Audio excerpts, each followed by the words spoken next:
লিফটে মাল উঠছে, মানুষের কত সুবিধা করেছে। লিফটে মাল ঢালছে, এখানে মাল লোড হয়ে গেল, লিফটে এখন দিয়ে যাবে মাল। তারপরে ট্রেনের মতন ঠেলে নিয়ে চলে যাচ্ছে।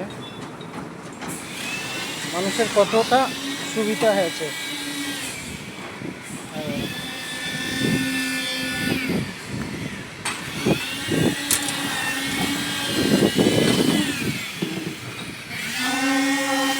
কত বুদ্ধি মানুষের,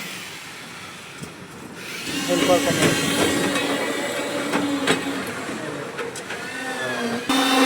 ভাইরা এখন ভালো ঢালছে। আমাদের কাজের দৃশ্য ছোট্ট ভিডিওর মাধ্যমে তুলে ধরলাম। যদি ভালো লাগে লাইক কমেন্ট শেয়ার করবেন।